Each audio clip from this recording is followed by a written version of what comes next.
Amis fidèles abonnés de la chaîne Boss Media salaamaaleykum waa Boss Media ñi ngi leen jox seen wàccuwaay ci koor gi di leen baalu ak te di ko sàkku ci yéen tey nag dama ànd ak yéen ci beneen émission bu bees tey dama leen woon face cachée Université Cheikh Anta Diop de Dakar waaw tey damay dem ak yéen ci ndogu étudiant dama nar a ànd ak benn étudiante boo xamante ni mi ngi fii pavillon H suñu ginnaaw ñu ànd ak moom ci marché yi waxtaan ak moom ci cotisation bi wax leen dund université ni mu mel parce que du jàngi wàcc kese ay dëkkuwaay la donc nit yi dañuy lekk nit yi dañuy togg tey foofu lay ànd ak yéen topp leen ma. ñu ko waxee woon léegi dañuy dem jëli suñu dame du jour surprise lay doon nag duma leen wax tur bi duma leen doon wax moom la kan xamaan na ngeen xàmmee ko incha allah. salaamaaleykum. na ngeen def. salaamaaleykum. kii man yaay chambre yow wala moom waxtaan leen ba jubóo rek. kon ayca ñu waxtaan ak Tata Ngoné comme ni ma leen ko waxee woon ci suuf ñoo ngi nii ak suñu dame du jour suñu étudiante du jour léegi dama koy bàyyi mu nuyoo ak yéen wax leen moom la kan lan la nar tey ak fan la ñu ànd ak moom Ngoné ñu ngi lay nuyu. salaamaaleykum maa ngi nuyu ñëpp nekk étudiante au département de philosophie ñu rafetlu aussi seen teewaay yéen waa Boss Media ñun mën nañu ko wax ni ñun ñooy la liste neutre. ñu nekk une famille bien soudée ñu ni pourquoi pas cette année ci ñu organiser benn ndogu en famille sur ce ñu waxtaane ko et on a pu trouver un terrain d'entente ci kaw loolu ñu ni ñun jigéen ñi ñooy préparer may suñu góor temps ñu toog waxtaan entre eux le temps ñu dem marché préparer ndogu bi en plus reer bi duñu yem ci loolu bu ñu paree aussi dañuy essayer waxtaan suñu biir xool nan la ñuy jëmalee kanam la liste neutre.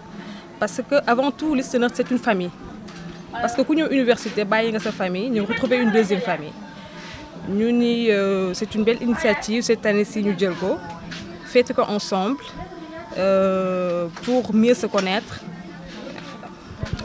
comme ni ma leen ko waxee université dëkkuwaay la nit yi dañuy considérer fii seen xarit yi comme une famille comme elle l'a si bien dit léegi nag dañ koy wax mu bàyyi ñu plat du jour lan la ñuy defaral ndogu lan la ñuy taajal reer ak ban marché la ñu jëm. waaw ñun d'abord marché Tilène la ñu jëm parce que ku xam marché Tilène xam mooy marché étudiant yi ñun fa la ñu am habitude di nduggee tey ci rupture bi dañuy préparer sauce foie accompagner ko ak frites ak quelques ingrédients am. chef étoilé lañ am tey. ci ndogu bi aussi dañuy def ceebu jën bu weex dañuy dem ba Ndar parce que sama rakk yi ba dëkkal ay ndar lañ def ceeb bu weex bu am bëgg suul accompagner sauce jaga. du ñu yem foofu de dina am daa maanaa non ba tey du ñu yem foofu dinañ defar jus parce que ku lekk ba suur war nga cee teg lu sedd boo ilaa ataaya bu far waaw tey noonu dañ koy fêter en famille. ma leen ko waxee rek noonu la étudiants yi yemuñu ci jàng étudiants yi yemuñu ci daan seen doole dañuy togg dañuy lekk dañuy dund famille la comme ni mu ko waxee léegi nag da ngeen may topp nànk ñu daagu ba marché Tilène ànd ak suñu daam mu wax ñu nan lay nduggee ak nan lay demee ci kanam.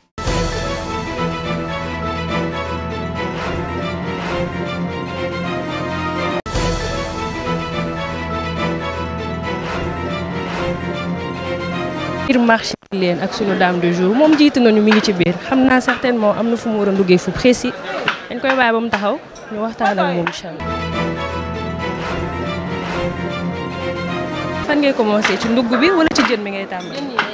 jën yi ngeen di tàmbali. da ngeen am ku leen di jaay ku précis fu ñuy dem wala dañuy xool rek lu ñu arrangé. waaw d'accord kon ñu dem. ñu bërëb la waaw. bii 2000 fii 1000 francs. kon saa mi cher na de. amul. ah. yéen a ngi fukki junne ak juróom. xanaa yéen ñi jënd li ngeen def li ñuy jaay ñoo raw dañoo sonn. mais tey nag tàng na jën war naa mais nag sa yi dafa cher nag wàññi ko. sàmm yabo yi mu ni 2000 1000 francs dafa cher. sa kii ko moom mbokk. yabo bi daal dafa cher wàññi ko. lii bii ni ñaata nañ si jënd ñett wala ñaar. bees tax. li bees la kay. voilà mi ngi am nag. ñaata nga wax benn ñaata. lii 3000 laa ko doon jaay. waaw naa leen jaay 2500 yii 2000. yii 4000. ay lii fii la nii xoolal su ma la defalee lii 3500 defal la lii 3500 muy 7000 yëpp.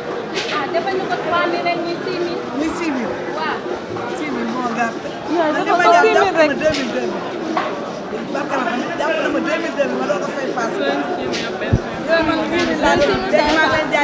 ba xam dina leen ko nangoo jaay. non non man xaw ma si yéen dara. waaw su ma leen jaay 8000 benn 2002 bi li ma jàppale. yaay def ko 6500 ñu jënd. ay étudiant la ko sekkal de. dafa loolu rek. waaye yaay dama la bu subaa dinaa am. yaa def si bu amul frais. téléphone nga jox ma code bi gën ñoom. moo gën a yomb kay. wala wóolu wóolu ma la de. kaay leen ko. ah. ñaata la wa. pourtant glace bi mënoon nañ see jënd de nga toj ko dafa taaye yóbbu te di dénkaay. wala glace jën la. xam ñaata la. 2000 dafa cher nañ dem. 5 yaboy. 2000. da baax na de yaa ngoone moo yaboy amul.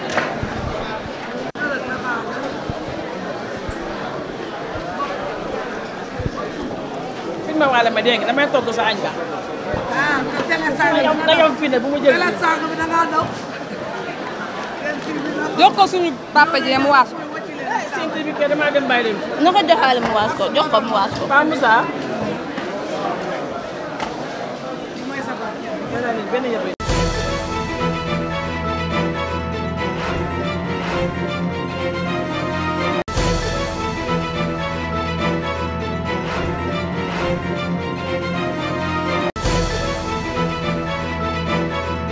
Pataas dafa 300.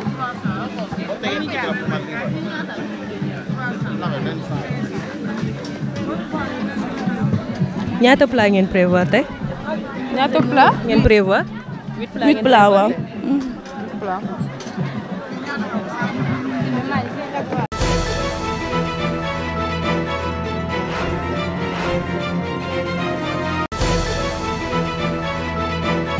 benn 100 francs la léegi. di nga jël yëpp benn 100 francs. waaw yii nii benn 100 francs la. kon dugg am na tey. am na kay.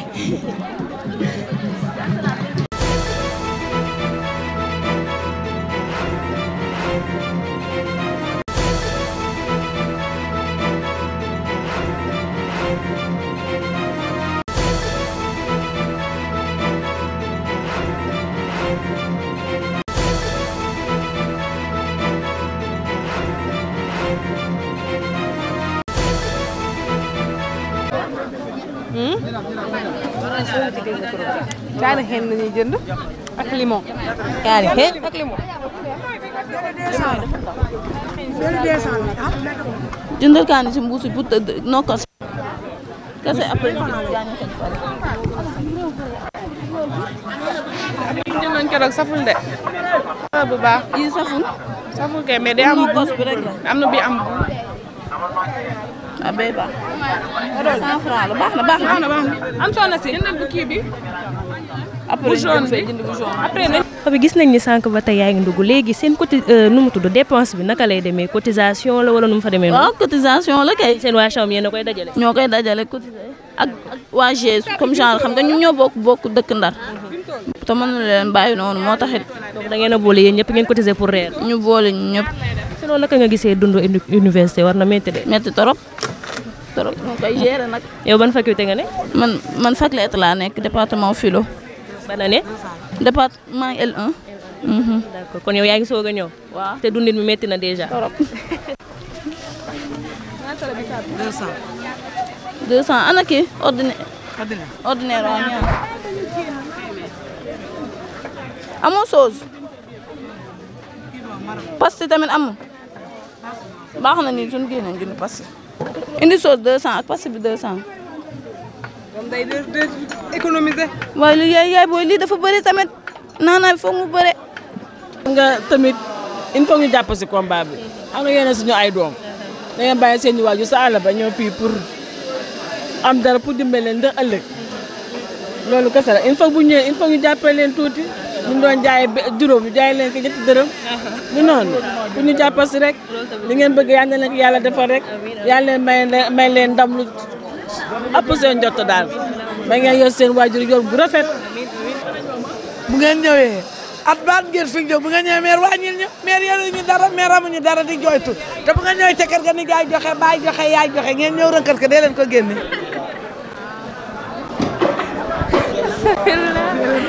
maire bi wax na leen seen boobu étudiant du yéen a ngi dégg maire bi nee na boo leen ñëwee marché ngeen génnee xaalis bi parce que yor ngeen suñu yaay ji loolu la wax des daal bareetul. non vu que ndugg nañ ceebu jën bi ba pare. maa doo leen tardé heure ndogu bi. ak jus bi non même pas parce que Astou Diop dem na jëndi mburu déjà café bi dinañ ko gérer sauce bi dañuy njëkk a defar après ñu dog di togg reer.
gi jóge nañu marché wàccee nañ suñu ndugu macha allah xale yi ñëw nañu et dañuy jàkkaarloog Fatou Bintou moo nga xam ne ci marché ba la commencé duñu waxtaanee bisaab bi ñu laaj ko depuis sànq ba tey genre naka la avancé ak fan la toll.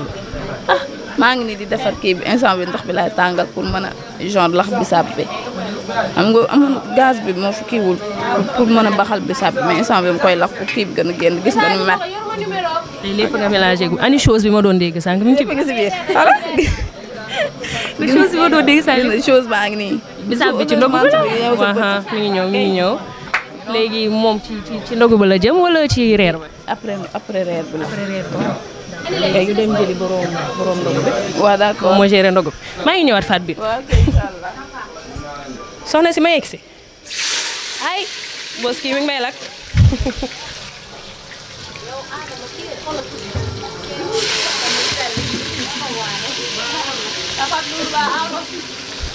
salaamaaleykum. soxna si na nga def. ça va. yaa ngi si jaaw. ça va alhamdulilah. tur bi. Mame Fatou laa tudd. Fatou yow fan nga nekk fii ci université bi. fac lettre laa ne département philosophie. yow tamit ci liste bi nga bokk. waaw. noo gisee dundinu université bi togg bi waxtaan bi naka nga koy dundee daal ak koor gi peut-être c'est la première fois ngay wooree fii wala yàgg nga fee wooree. bon c'est la 3e année sama 3e année laa fi nekk ni actuellement c'est la 3e année bu ma nekk di wooree biir campus donc.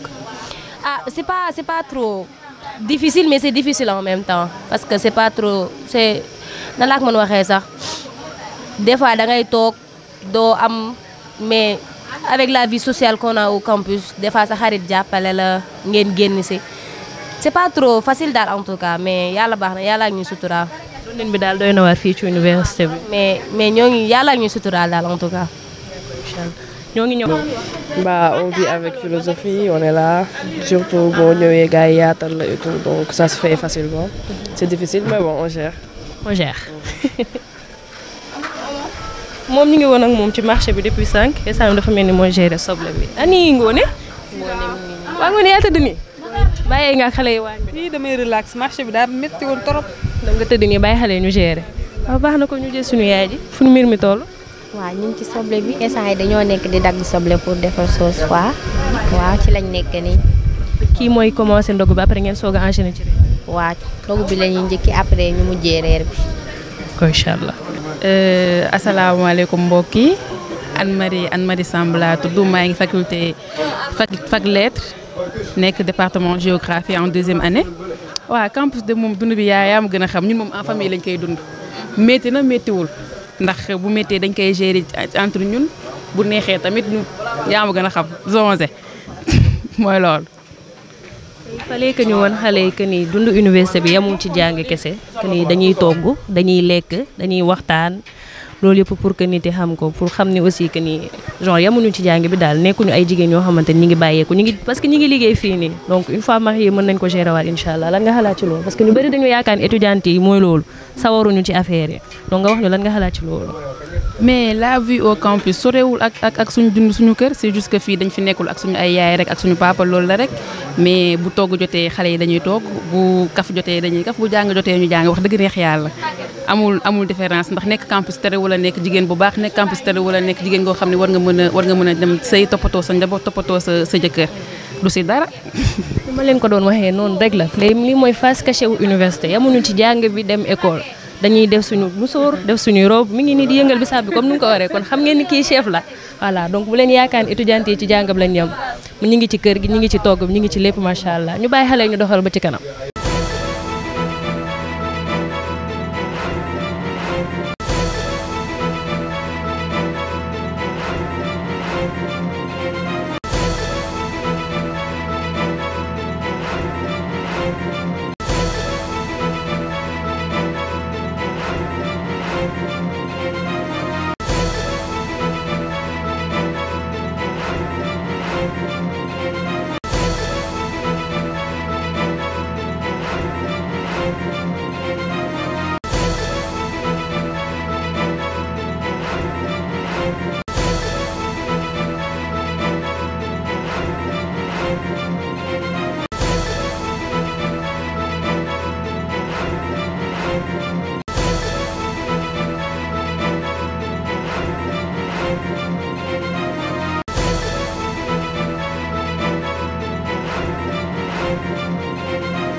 En tout cas, ça fait plaisir de les voir comme ça parce que c'est la première fois que man may gis amical xaw ma woon seen kii bi nii lay demee donc c'est un réel plaisir de les voir se regrouper comme ça suñu famille nationale ngi nii mooy borom bisaab bi si man borom ndugg bi si man borom carotte bi si man maag moom marché Tilène maag moom biir campus maag moom ci yëngal bisaab bi waaye dañoo heure ndogu daa jot mu réer ma defee yant la waaye garaawul.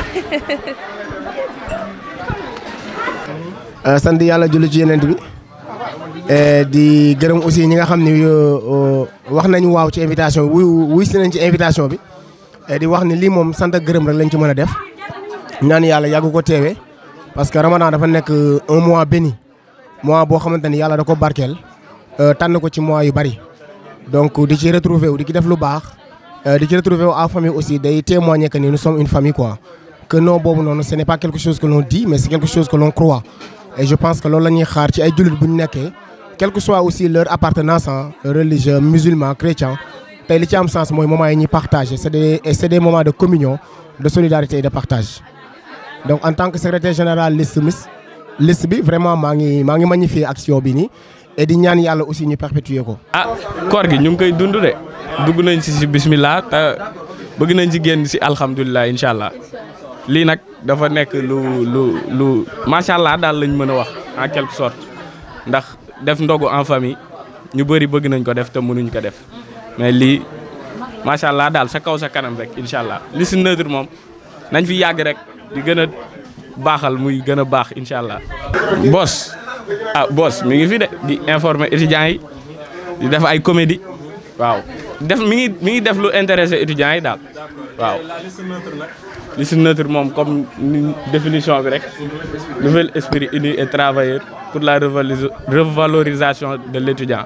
waaw di wax que ni ndogu bi nii comme ni ko waa li si neutre initié dafa nekk benn affaire boo xam dafa rafet quoi parce que dafa rafet trop tey ñu toog fii ñun ñëpp ñu bokk benn objectif muy lan muy liste neutre jëm ci kanam loolu moo waral tey ñu daje fii 89H pour def ndogu en famille bëri na ñu ko war a mën a def nag mais defuñu ko daf ñuy permettre ñu gën a minante suñu nekkee ci université bi gën a yomb parce que fii moom jàppalante rek moo ñu fi bàyyi waaw. Bon, je me présente, c'est Asti Diop, la présidente de la commission féminine de la liste neutre. Trop ravie vraiment ci organisation bi am tey nous donne des retrouvailles entre les anciens de la liste neutre et les nouveaux, ceux qui viennent juste d'adhérer. Ñu amoon initiative à part ci benn réunion bu ñu mujjee tenir pour boolewaat ñëpp ñu raffermir davantage nos liens waxtaane waat suñu ay objectifs ak lan moo ñu tax a jóg biñ ko soumettre aussi les personnes kenn ku nekk d'accord nga ci accepté nga mu doon aussi lu rafet lu ñuy magnifier depuis tout à l'heure ñoo ngi ci xale yi xëy nañ dem marché dem nañ duggi nit yi ñëw nañ ñoo ngi ndog ñoo ngi kaf ñu ngi reetaan et c'est l'essentiel parce que aussi liste neutre benn objectif la ñu am c'est aider les étudiants tant qu'on peut ak aussi ci nuñ ko mënee ci loolu la ñu nekk wàcceguñ ko depuis ñu créé ko en 2016 jusque là wàcceguñ ko ci loolu la ñu nekk li si fee ñu ngi ñaan yàlla ànd bi gën a dëgër gën a sax lu ñu ci def ren bu déwee ñu def lu ko mën yàlla dimbale ñu jàppale ñu aussi sàmm ñu kenn ku ne li nga fi wursi ci lu baax muy sa jàng réussite am ci total mën na ko yàlla nañ ko defal. di am kontaan très grand comme on le dirait parce que c'est toujours un plaisir de retrouver suñu camarades yi nga xam ne ñoo partagé liste parce que liste bi comme on a l'habitude de le dire rek c'est une famille. C'est une famille ñun ñëpp on a dépassé le cadre ay côté syndical li ci notre famille la donc tey jii genre occasion yi nii gën nañ ko organiser waaw gën nañ ko organiser donc tey weeru koor bu jotee ak weeru koor xam ne mois sacré la donc bu ñu ko organiser rek loolu wax dëgg yàlla duñ def lu rafetlu ko ak sànq maa ngi koy rappelé ku ci mel ni sama genre yi nga xam ne léegi jot bu ñu amoon amatuñ ko vu que ak études yi presque mi ngi ci fin de cycle donc nekkatuñ université logé tuñ donc genre occasion rek moom lañu mën a ñëwee fii nii comme ça ñu gis ak ñeneen ñi saafante ak ñoom c'est l'occasion aussi nga gis ñi nga xam ne ñoom ñooy soog a adhéré liste bi nga mën leen a gis ay kanam yu bees ak ñi nga xam ne yàgg nañ ci liste bi aussi nga gis leen donc loolu daal wax dëgg yàlla dañuy def lu rafetlu ko di ñaan aussi genre occasion yi di gën di am ñu gën di xamante j'espère que avant fin Ramadan bi dinañ amaat beneen bu ñu organisé boo xam ne dina gën raffermir les liens di ñaan aussi liste neutre comme ni nga ko xamee rek si kaw si kanam yàlla def ren ñu gën a jël beneen responsabilité au niveau en fait de l'amicale waaw donc de manière laconique c'était ça di gërëm ñëpp di sant ñëpp daal. lii nii day firnde la encore une fois rek que la liste neutre c'est une famille parce que ku nekk mënoon ngaa dem dogoo fu la neex mais boo gisee lii nii day tax mu raffermir les liens ku nekk gën a xamante et tout juste en ce mois béni de Ramadan ñu ñaan yàlla nangul lépp luñ ko jaamu mu jégal ñu suñu baakaar te yóbbu liste bi feneen foo xam ni bët yeggu fa te xel mënu ko daj.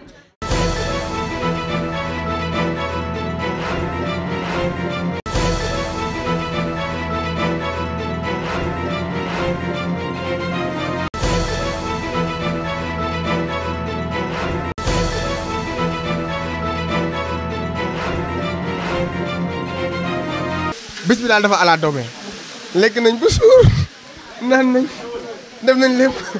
Fatou lekk góor da ngaa ndogu rek nga kontaan nii. waaw da ngaa ndogu rek. yéen non xale yi dañoo fresh macha allah. nga gisee xale yi si jigéen ñi seen dundin ci biir campus bi. xale bi macha allah wane nañ li ñu mëne tey wane nañ ni ñoo bokk ndey ñoo bokk baay et vraiment tey kontaan nañ si ñoom daal macha allah parce que adduna li dafa neex surtout nga def ko ci mois béni de Ramadan nga xam ne say tuyaaba ak say baax say xar baax dañ koy multiplier donc loolu mënuñ ci lu di leen ci sant et di ci sant yàlla. ñu bàyyi la nga daw ba heure reer ñu dasewaat. mais ni mu koy riijee nii am na solo. Pape Karim la nga xam ci riij bi. ah yow tamit ah. kii yaayam daa yoroon restaurant. mais moo ko daaneel xam nga ci mbir mi. moo daaneel yaayam. Aïcha Tangone fu mbir mi toll. ba ndog nga ak jàmm rek. tata ji wàññi ko ma tojal. wala Tangone rek. ëpp na. maa ngi nii de Russie. waaw. moom la ndogu bi gisuñu la woon ndogu nga ak jàmm. ndogu na ak jàmm ndogu bu saf. waaw. ndogu bu ala daw me def suñu sauce frite suñu sauce foie rek. waaw def suñu frite ak yu baax. fu bés bi toll. ñu ngi nii. foo toll fan nga toll ci suñu jus national bi. pare na. instant bi dañ koy bàyyi mu sedd. waaw instant bi glace bi laa xaar mu sedd dama koy wàññi sax ndax fii daa bëri. du coup damay xaar glace bi après suñu añee ba pare ñu séddale. nga daal di servir. waaw man maa ngi ci jus bi bu jus bi toxlu rek. jus bee bëri ingrédients. na nga ko waxee ci marché moom bu dee noonu nga ko naree dinañ naan lu neex. kasa nag dina naan lu neex tey da ngeen di bisaab. déggal lu ku bëgg bisaab na woo suñu famille nationale mi toog. yéen ngi jublu si ci reer bi. waaw waaw. man ngeen jublu si reer bi dañuy ñëw bulet bi. buletu jaga bi. waaw defar ka ba mu baax togg soos bi. en attendant maa ngi di andi beneen gaz. lan nga mën a wax ci seen xale góor yi parce que gis nañ image yi vraiment rafetoon na loolu ñu gis leen ngeen toog waxtaan ak ñoom jox leen ndogu bu ñu lekk genre naka ngeen def ba créer tisser lien yooyu seen biir parce que raar na loolu ñu gis étudiants yi ñu jubóowee nii toog di waxtaan tu vois donc comment ça s'est passé entre vous en fait pour que ça soit aussi fluide. ah xale góor yi moom mun naa ne personnellement si c'est moi mun naa ne depuis 3 ans mi ngi ni may xamante ak ñoom. am na ñu nekk ci liste bi xaw ma leen sax mais voilà on a des liens dañuy romb di nuyoonte di kafante comme si on se connaissait depuis belle lurette donc mën naa ni daal ay nit yu baax lañ taxaw nañ ñu fépp manqué wu ñu dara macha allah bu leen neexoon ne lii chambre liste la duñ ci sonal seen bopp et tout mais n'empêche que des fois bu ñu amee seen tuuti xaalis dañuy ñëw jëndal ñu toq ravitaillement ñu gérer loolu noonu pour le moment dañ leen di sant rek di leen gërëm di leen ñaanal yàlla ñu may leen. waaw amiin dunu université baa ngi noonu xale yi ànd nañ ak solidarité vraiment solidarité baa ngi seen biir parce que xale góor yi ñoo leen jox ñoom tamit ñu def nii seen dégagement ñu ngi leen gis suba ba tey ñu ngi jaabante marché campus bi togg bi dëbb bi suba ba tey ñu ngi ci ak ñun donc pour wan leen que ni campus fii ay frères ak sœurs ñoo fi nekk c'est une sorte de deuxième famille ñu bàyyi xale yi ñu doxal ba ci kanam ñu daal di taaj reer bi.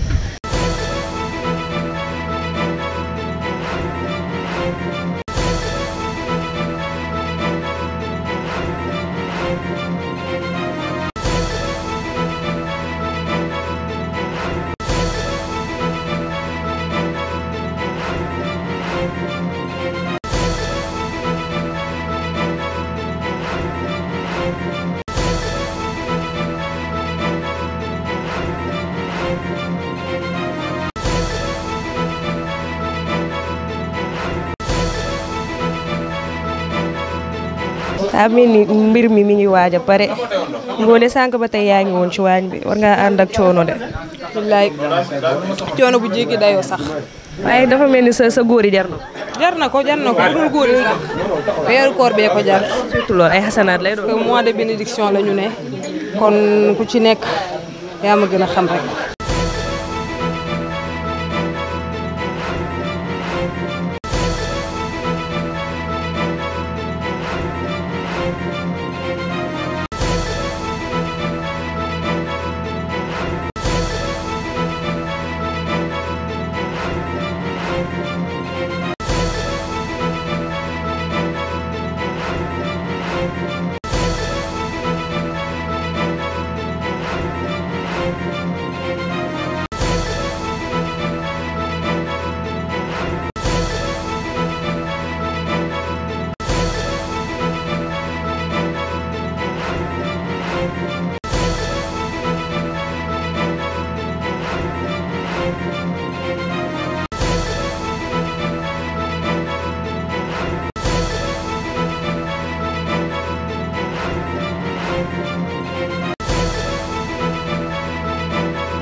bon léegi ñoo ngi ci jeextalu émission bi tey ñu àndoon ak suñu dame du jour suñu étudiante yi ànd ak ñoom biir marché Tilène ànd ak ñoom ci ndogu bi ànd ak ñoom ci togg bi léegi dañuy bàyyi soxna Ngoné ak suñu tata bi mu expliqué ñu naka la gisee journée bi wax ñu genre dundinu campus bi ñu def mot de la fin Ngoné ay ca.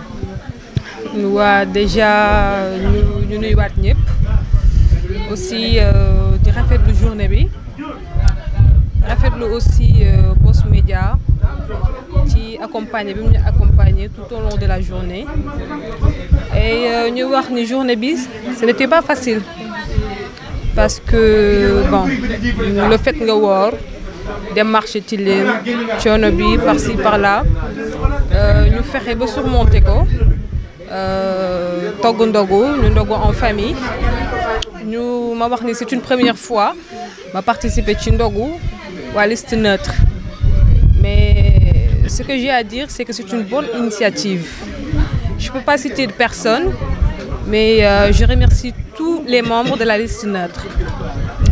C'est une journée qui n'était pas facile, vu qu'au mois de Ramadan, les personnes sont censées être fatiguées.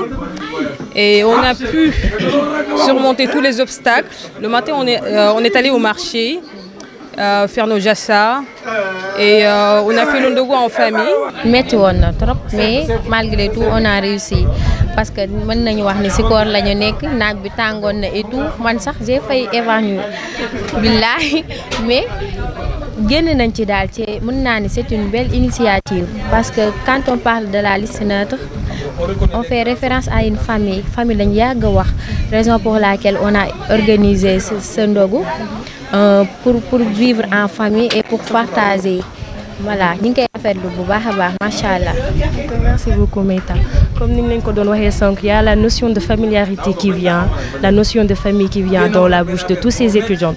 Donc juste pour vous montrer que ni à l'université, il ne s'agit pas juste d'aller à l'école et de revenir, d'aller à la fac et de revenir. Il y a une vie en communauté, il y a la solidarité, il y a la considération entre nous tous. Et ça vient de se représenter entre ces gens-là qu'on a fréquentés toute la journée. Et on a été très contente d'avoir pu partager tout ça avec vous. Donc comme ni ma leen ko waxee, j'ai pu tenir ma promesse, wan naa leen face cachée wu université yamuñu ci jàng xale yi ñu ngi góorgóorlu ñu ngi dem marché di ñëw di togg vous voyez donc vie campus bi noonu lay demee. Donc pour vous dire que ni Boss Media aussi mi ngi fii pour yéen ñëpp.